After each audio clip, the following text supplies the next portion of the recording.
అందరికీ నమస్కారమండి. తెలుగు కథల సంపుటికి స్వాగతం. నా పేరు శ్వేత. ఈరోజు మనం చెప్పుకోబోయే కథ వేములపల్లి రాధికా గారు రచించిన ఆ 60 అనే కథను విందామండి. కథలోనికి వెళ్ళే ముందు మన ఛానల్ని మొదటిసారిగా చూస్తున్న వారైతే సబ్స్క్రైబ్ చేసుకోవడం మర్చిపోకండి. కథను పూర్తిగా విన్న తర్వాత లైక్ చేయడం, షేర్ చేయటం అస్సలు మర్చిపోవద్దండి. ఇంకెందుకండి ఆలస్యం, కథలోనికి వెళ్ళిపోదాం. నిన్న ఉదయమే కదా 100 రూపాయలు తీసుకున్నావు, మళ్ళీ ఈరోజు డబ్బులు అడుగుతున్నావేంటి? ఆ 100 ఏం చేశావు అంటూ కోపంగా అరుస్తున్నాడు భార్యపై ప్రశాంత్. నాకు బస్సుకు టైం అవుతుందండి, ముందు డబ్బులు ఇవ్వండి. ఆ 100 ఏం చేశానో సాయంత్రం మీకు లెక్కతో సహా చెప్పేస్తానుగా అనేసి ప్రశాంత్ ఇచ్చిన 50 కాగితం బ్యాగులో పెట్టుకుంటూ హడావిడిగా బయటికి నడిచింది కల్పన. నీకెన్నిసార్లు చెప్పినా ఇంతే, ఏదో ఒక పిచ్చి పని చేసి డబ్బులు వేస్ట్ చేస్తుంటావు, ఎంత చెప్పినా నువ్వు మారవు అంటూ విసురుగా బైక్ స్టార్ట్ చేసి వెళ్ళిపోయాడు ప్రశాంత్. ఈ గొడవ పుణ్యమా అని ఈ రోజుకి కాళ్ళు ఈడ్చుకుంటూ నడిచి వెళ్లాల్సిందే మరి అనుకుంటూ నిట్టూర్చి నడవసాగింది కల్పన. మెయిన్ రోడ్డు నుంచి 2 కిలోమీటర్ల దూరంలో ఉంటుంది వాళ్ళ ఇల్లు. అప్పుడప్పుడే డెవలప్ అవుతున్న ఏరియా కావటంతో, కొంచెం చవకగా దొరకటంతో అక్కడ స్థలం కొని బ్యాంకు లోన్ తీసుకొని ఇల్లు కట్టుకున్నారు. కొత్తగా కడుతున్న కాలనీ అవటంతో ఆ ప్రాంతానికి ఇంకా సర్వీస్ ఆటోలు కానీ రిక్షాలు కానీ అందుబాటులోకి రాలేదు. దాంతో రోజు ఉదయం కల్పనను బస్టాప్లో వదిలి తను ఆఫీస్కి వెళ్ళిపోతాడు ప్రశాంత్. ఇలా ఎప్పుడైనా గొడవ పడిన రోజున మాత్రం ఆమెను వదిలేసి విసురుగా వెళ్ళిపోతే నడిచి వెళ్లాల్సిందే కల్పన. హడావిడిగా నడుస్తున్న కల్పన ఎదురుగా వస్తున్న వాళ్ళని గమనించలేదు. మార్నింగ్ వాక్ నుండి అప్పుడే తిరిగి వస్తున్న మామగారు వెంకట్రామయ్య గారు, ఆయన స్నేహితుడు నారాయణరావు గారు కల్పనను చూసి ఆగిపోయారు. ఏమ్మా ప్రశాంతేడి, నువ్వు నడిచి వెళ్తున్నావేంటి అని ప్రశ్నించిన మామగారికి, ఆయనకు వేరే పని ఉందట మామయ్య, ముందే బయలుదేరి వెళ్ళిపోయారు అంటూ సమాధానమిచ్చి ముందుకు కదిలింది కల్పన. మెయిన్ రోడ్డు చేరుకోవటంతో గబగబా వెళ్ళి అప్పుడే వచ్చిన సిటీ బస్ ఎక్కింది. అక్కడి నుండి ఆమె ఆఫీస్కి చేరుకోవాలంటే కనీసం గంట పడుతుంది ప్రయాణం. బస్సులో సీటు దొరకడంతో విశ్రాంతిగా కూర్చున్న ఆమె తనను ప్రశాంత్ అలా నిలదీయడం గురించి ఆలోచించసాగింది. ఈ ప్రశాంత్ ఎప్పుడూ ఇంతే, అన్నీ బడ్జెట్ ప్రకారంగా జరగాలంటాడు. ఎలా వీలవుతుంది? నెల నెలా వేసే బడ్జెట్కి మించి ఖర్చులే ఎక్కువవుతున్నాయి అంటూ గోల చేస్తుంటాడు. ప్రతి నెల ఏదో ఒక ఎక్స్ట్రా ఖర్చు వచ్చి పడుతుందని వాపోతూ ఉంటాడు. సంసారం అన్నాక ఖర్చులు రాకుండా ఎలా ఉంటాయి? మనిషి మంచివాడే, కానీ ప్రతి పైసా తను ఎందుకు ఖర్చు పెడుతుందో కూడా అతి జాగ్రత్తగా ఆరా తీస్తుంటాడు. అతని ప్రవర్తనకు ఒక్కొక్కసారి మనసు చివుక్కుమనిపిస్తుంది కూడా. అయినా ఇందులో అతని తప్పేమీ లేదేమో.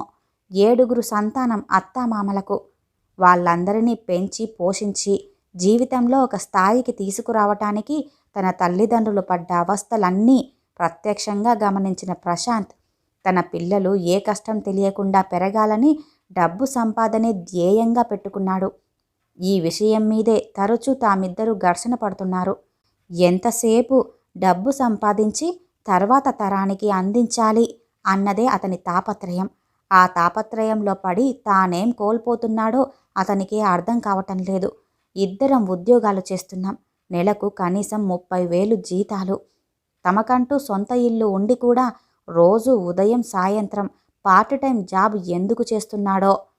మానేయమంటే వినడు. పిల్లలకు అందించాల్సింది డబ్బు మాత్రమే కాదు మరి, తల్లిదండ్రులుగా కొన్ని విలువలు కూడా ఉంటాయి అని తానెంత చెప్పినా అతనికి అర్థం కావటం లేదు. డబ్బు తరువాతే నువ్వు చెప్పే ఏ విలువలైనా, కడుపు నిండిన వాళ్ళు చెప్పే కబుర్లు అవన్నీ అనే భావన ఉన్న అతన్ని ఎంత ప్రయత్నించినా మార్చలేకపోతోంది. ఇంతలో తాను దిగాల్సిన స్టాప్ రావటంతో బస్సు దిగి వడివడిగా నడిచింది కల్పన.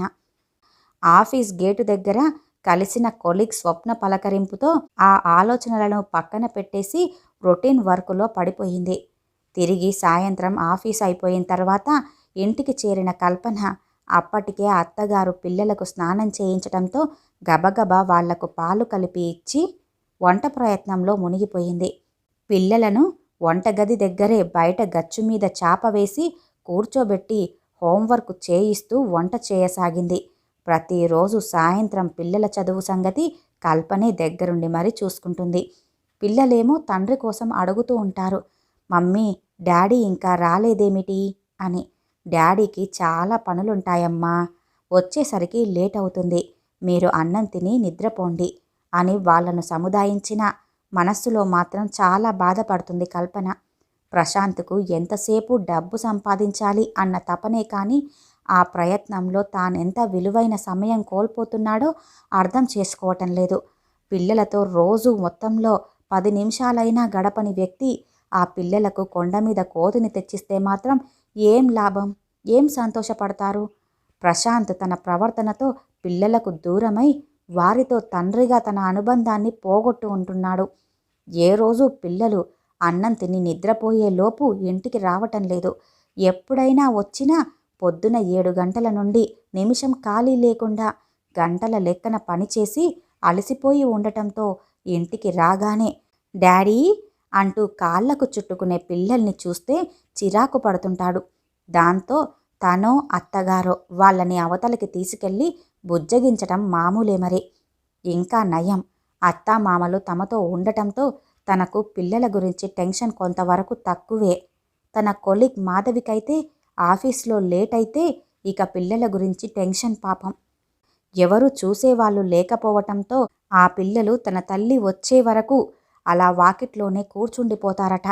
ఎంత సంపాదిస్తున్నా మనశ్శాంతి లేదు అంటూ మాధవి బాధపడుతూనే ఉంటుంది. పోనీ మీ అమ్మగారినో అత్తనో రమ్మని అడగొచ్చుగా అంది తను. మాధవి విచిత్రంగా నవ్వి, కల్పన, ఇది భారతదేశం తల్లి, మన వాళ్లకు ఇంకా అంత స్వతంత్రం రాలేదు. తల్లి కూతురింటికి వచ్చి ఉంటే అల్లుడి ఇంట్లో ఉండటం మర్యాద కాదని అందరూ అంటారని రారు. ఇక అత్తగార్ల సంగతంటావా? సహజంగా మన సమాజంలో అత్తాకోడళ్ల మధ్య అకారణంగా ఏర్పరచబడి తరతరాలుగా కొనసాగుతున్న విద్వేషపూరిత విభజన మనస్సుల్లోనే పాతుకుపోయిన ఫలితంగా మాకు మీరు చెయ్యాలి కానీ మీ పిల్లలకు పని మనుషులుగా మేము రావాలా అని వాళ్ళు కూడా రారు. అందరూ ఇలా ఉంటారని కాదు కానీ చాలా వరకు ఇంతే ఉంటారు మరి. నీకు నేను పడుతున్న ఈ సమస్య తీవ్రత అర్థం కాదులే తల్లి అంది మాధవి. ఆలోచనల్లో మునిగిపోయి ప్రశాంత్ రావటం గమనించలేదు కల్పన.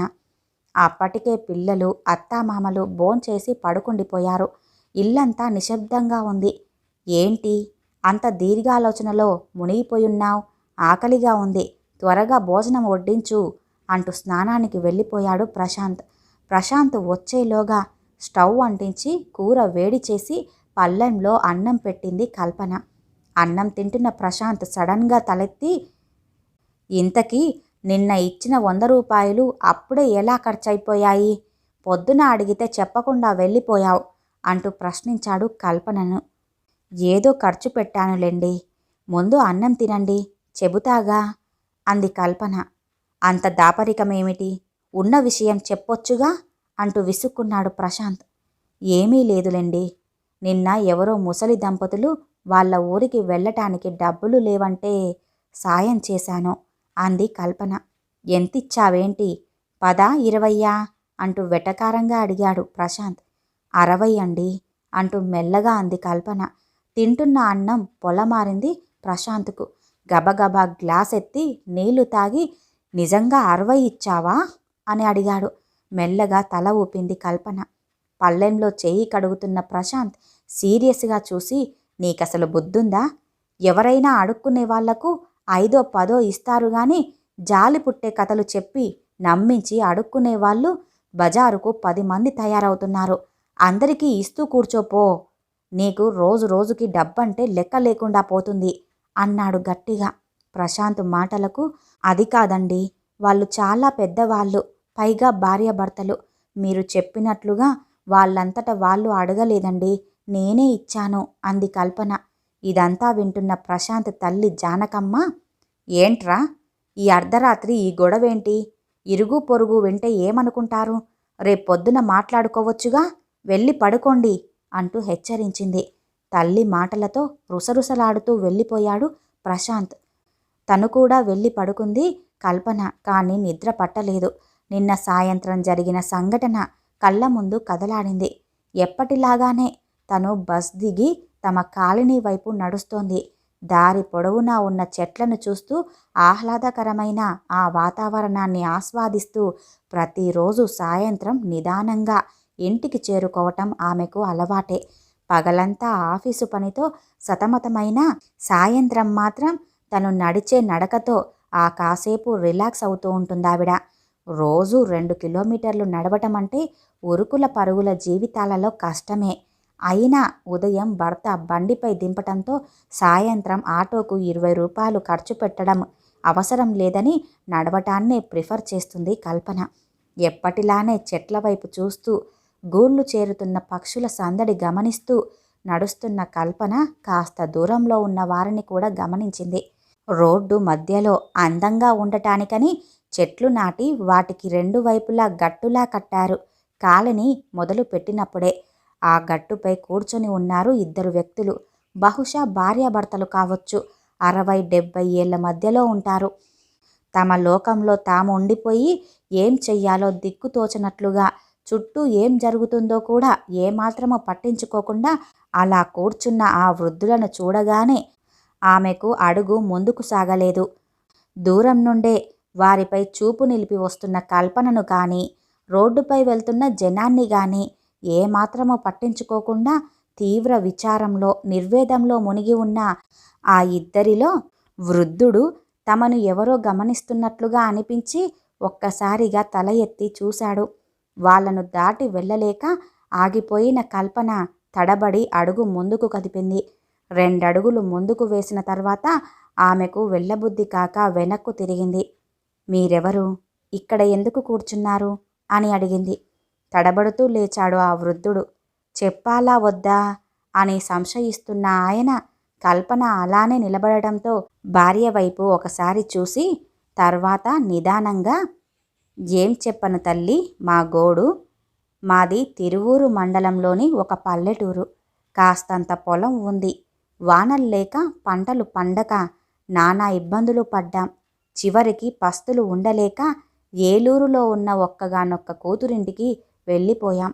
4 రోజులుండి బయలుదేరుతుంటే మా దుస్థితి అర్థం చేసుకున్న నా బిడ్డ అల్లుడికి తెలియకుండా అది దాచుకున్న 500 నోటు చేతిలో పెట్టి కన్నీళ్లతో సాగనంపింది. కానీ మా దురదృష్టం, బస్టాండులో ఆ నోటుని ఎవరో కాజేశారు. వెనక్కి తిరిగి బిడ్డ ఇంటికి వెళ్ళటానికి మొహం చెల్లట్లేదు. ఎలాగోలా మా ఊరు చేరుదామని నిర్ణయించుకున్నాం. మా ఊరికెళితే కనీసం కూలికైనా పోయి బతకొచ్చు. ఏలూరు బస్టాండు బయట ఒక లారీ డ్రైవర్ను బతిమాలితే ఇక్కడ వరకు తీసుకొచ్చి వదిలాడు. ఇక్కడ్నుంచి తను వెళ్లే దారి వేరని చెప్పి వెళ్ళిపోయాడు. ఇక్కడి నుండి మా ఊరు చేరేదెలాగో మాకు తెలియటం లేదు అంటూ పై కండువాతో కళ్ళు ఒత్తుకుంటూ మొహం పక్కకు తిప్పుకున్నాడు. మీ దగ్గర అస్సలు ఏమీ డబ్బులు లేవా అంటూ అడిగింది కల్పన. ముసలమ్మ మెల్లగా పైకి లేచి పక్కనున్న చిన్న చేతి సంచి అందుకుంది. నడుం వంగిపోయిన ఆ ముసలమ్మ మళ్ళీ మెల్లగా కూర్చొని చేతి సంచిలో నుండి తొంగి చూస్తున్న చిన్న స్టీలు బాక్సు తీసి అందులో నుండి 5 రూపాయల బిళ్ళలు 2 తీసింది. ఇవేనమ్మా మా దగ్గర ఉంది. అమ్మాయికి ఇష్టమని వెళ్ళేటప్పుడు ఈ బాక్సులో బియ్యపు పరమాన్నం చేసి పట్టుకెళ్ళాం. ఇవి తప్ప మా దగ్గర ఇంకేమీ లేవు. ఏనాడు ఎవ్వరినీ చెయ్యి చాచి అడిగిన వాళ్ళం కూడా కాదు. మాకున్న ఆ కాస్త పొలంలోనే పంటలు పండించి నలుగురికి చేతనైనంత సహాయం చేశాం. కాలం కలిసిరాక ఈనాటికి ఇలా ఒట్టిపోయి మనుషులమైపోయాం అంటూ బాధపడుతూనే భర్తతో, పదయ్యా, ఎలాగోలా నడవగలిగినంత దూరం నడుద్దాం. మన ఊరికి పోతే ఉండటానికి ఇల్లైనా ఉంది. పద అంటూ లేవబోయింది ఆ ముసలమ్మ. వెంటనే కల్పన ఆ వృద్ధుణ్ణి ఆపింది. పెద్దయ్యా, మీ ఊరికి వెళ్ళటానికి బస్సు టికెట్టు ఎంత అంటూ అడిగింది. ఇక్కడ్నుండి 28 రూపాయలమ్మా. ఇద్దరికి 50-60 రూపాయలు కావాలి. సిటీ బస్సుకి మా దగ్గర ఉన్న 10 రూపాయలు సరిపోతాయి అన్నాడు. 60 రూపాయలా అంటూ ఆలోచనల్లో పడింది కల్పన. 5-10 అయితే పర్వాలేదు. వాళ్ళు చెప్పేది నిజమైతే వాళ్ళకి నిజంగా 60 రూపాయలు ఇవ్వటానికి ఆమె సిద్ధంగానే ఉంది. కానీ మనస్సుల్లో ఏ మూలనో చిన్న అనుమానం ఉంది. వీళ్ళు చెప్పేది నిజమేనా అని. ఈ మధ్య అడుక్కోవటానికి కూడా ఇలాంటి ట్రిక్కులు, కబుర్లు చెప్పి మోసం చేస్తున్నారు జనాన్ని. ఎలా కనుక్కునేది వీళ్ళ మాటలు నిజమో అబద్ధమో? పోనీ ఒక 10 రూపాయలు ఇచ్చి వెళ్దామా అనిపించిందామెకు. ఆమె తన ఆలోచనల్లో తన ఉండగానే ఆ వృద్ధురాలు నిదానంగా పైకి లేచి వంగిపోయిన నడుముతో నడవటం ప్రారంభించింది. ఆమె కేసి చూసిన కల్పనకు కడుపులో దేవినట్లయింది. అంతే, సంశయాలన్నీ వదిలేసి ఒక స్థిర నిశ్చయానికొచ్చిందామె. బ్యాగు తీసి 60 రూపాయలు ఆ వృద్ధురాలి చేతిలో పెట్టింది. తర్వాత ఆ వృద్ధుడి వైపు తిరిగి, పెద్దయ్యా, మీరు చెప్పిన మాటలు నిజమని నమ్మి మీ కూతురులాంటి దాన్ని మీకు బస్సుకు డబ్బులిస్తున్నాను. జాగ్రత్తగా ఇంటికి వెళ్ళండి. ఇంకెవ్వరినీ మీరు డబ్బులడగక్కర్లేదు అంది. జరిగిన విషయమంతా ప్రశాంత్కు చెప్పడానికి కల్పనకేమీ భయం లేదు. కానీ ముందే ఏదో ఒకటి అని గొడవ పెట్టుకొని తర్వాత సారీ చెప్పటం ప్రశాంత్కు అలవాటు. ఎదుటి వాళ్ళు చెప్పేది శాంతం వినకుండా ఏదో ఒకటి అంటూనే ఉంటాడు. ఈరోజు కూడా అదే జరిగింది. అక్కడే అయితే అత్తయ్య మామయ్య వింటారని తను తర్వాత చెప్తాను అంది. కానీ ప్రశాంత్ తొందరపడటంతో విషయం పెద్దవాళ్ళ వరకు వెళ్ళింది. రేపు ఉదయంతో ఈ టాపిక్ని కట్ చేయాలి, లేదంటే ప్రశాంత్ తనను పూట సతాయిస్తూనే ఉంటాడు అనుకుంది కల్పన. మరుసటి రోజు ఉదయం గోంగూర కట్టలు కొంటున్న జానకమ్మ కల్పనను 2.5 రూపాయలు ఇమ్మని చెప్పింది. కల్పన గోంగూర అమ్మే నరసమ్మకు 3 రూపాయలు ఇచ్చి చిల్లర ఇవ్వమంది. ఆమె చిల్లర లేదంటూ రేపటి లెక్కలో తగ్గిస్తానని చెప్పి వెళ్ళిపోయింది. అక్కడే కూర్చొని గడ్డం చేసుకుంటున్న ప్రశాంత్ వెంటనే మాటలు విసరటం మొదలెట్టాడు. నీ కోడలికేంటమ్మా, ఎంతైనా దానం చేస్తుంది. 60 రూపాయలు ఇచ్చిన దానికి ₹1/2 ఒక లెక్క అన్నాడు. కల్పన సీరియస్గా చూడటంతో ఆపేశాడు. ఇంతలో జానకమ్మ అందుకుంది. నిన్నటి గొడవ ఏంటి అని. కల్పన జరిగిన విషయమంతా వివరించింది. అప్పుడు జానకమ్మ, అది కాదే అమ్మాయి, వాడు అన్నాడని కాదు, కానీ ఎవరైనా 60 రూపాయలు ఇస్తారటే. అసలు వాళ్ళు నిజమే చెప్పారో అబద్ధమే చెప్పారో ఎవరికి తెలుసు? ఏదో 5 10 ఇస్తే సరిపోయేది అంది. అవునవును, అలా ఇస్తే నీ కోడలు ఎలా అవుతుందమ్మా? తనకేం తోస్తే అది చెయ్యటమే అలవాటు కదా అంటూ వ్యంగ్యంగా అన్నాడు ప్రశాంత్. అప్పటి వరకు మౌనంగా నిలబడిన కల్పన ప్రశాంత్ వైపు తిరిగి ఇలా అంది.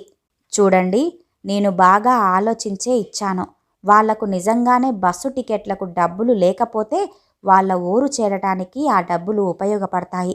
వాళ్ళు అబద్ధమే చెప్పి ఉండుంటే ఆ వృద్ధులకు ఆ డబ్బులు 4 కిలోల బియ్యం కొనుక్కోవటానికి, ఒక వారం రోజులు గడపటానికి సరిపోతాయి. అంతే కదా. ఈ రెంటిలో ఏది జరిగినా నాకు సంతోషమే.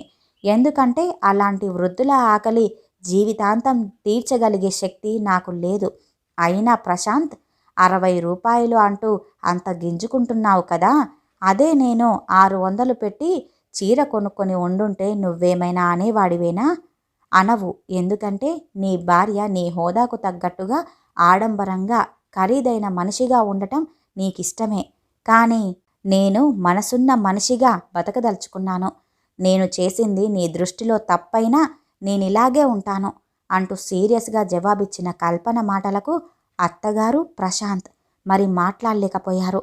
పడక కుర్చీలో పడుకొని పేపర్ చదువుతూ ఈ ఘర్షణంతా వింటున్న వెంకట్రామయ్య గారు దీర్ఘాలోచనలలో పడ్డారు. ఆ సాయంత్రం ఎప్పటిలాగానే సిటీ బస్సు దిగిన కల్పన బస్టాప్లో స్కూటర్ పట్టుకుని నిలబడి ఉన్న మామగారిని చూసి ఆశ్చర్యపోయింది. కంగారుగా తన వైపు వస్తున్న కోడలిని చూసి నవ్వుతూ, కంగారు పడకమ్మా, ఏమీ లేదు, నిన్ను పికప్ చేసుకోవటానికే ఇలా వచ్చాను అంటూ ఆమెను స్కూటర్పై ఇంటికి తీసుకొచ్చారు. అనుకోకుండా ఆ రోజు త్వరగా ఇల్లు చేరిన ప్రశాంత్ మామ కోడలను చూసి ఆశ్చర్యపోయాడు. అదేంటి నాన్నగారు, రిటైర్ అయ్యాక నేను స్కూటర్ బయటికి తీయను అన్నారు కదా, ఆ స్కూటర్ని షెడ్లోనే పెట్టేశారు కదా, మళ్ళీ ఈరోజు బయటికి తీశారు ఎందుకు అంటూ అడుగుతున్న కొడుకుతో, ఈ 60 ఏళ్ల వయసులో కూతురైన నా కోడలి కోసం ఈ మాత్రం శ్రమ నేను పడగలనులే అన్నారు నవ్వుతూ వెంకట్రామయ్య గారు. ఈ కథ ఇంతటితో సమాప్తమండి. మరి ఈ కథ గనుక మీకు నచ్చినట్లయితే లైక్ చేయడం, షేర్ చేయడం మర్చిపోకండి. అలాగే మన ఛానల్ని మొదటిసారిగా చూస్తున్న వారైతే సబ్స్క్రైబ్ చేసుకోవడం అస్సలు మర్చిపోవద్దండి. ఇలా సబ్స్క్రైబ్ చేసుకోవడం వల్ల మన ఛానల్లో పోస్ట్ చేసిన కథలన్నీ కూడా మీరు వినగలుగుతారు. అలాగే మీ యొక్క విలువైన అభిప్రాయాలను కూడా కామెంట్ రూపంలో తెలియజేయండి. ఇంత మంచి కథను మనకు అందజేసిన వేములపల్లి రాధిక గారికి ధన్యవాదాలు తెలియజేసుకుంటున్నానండి. మరొక మంచి కథతో మళ్ళీ కలుద్దామండి. నమస్కారం.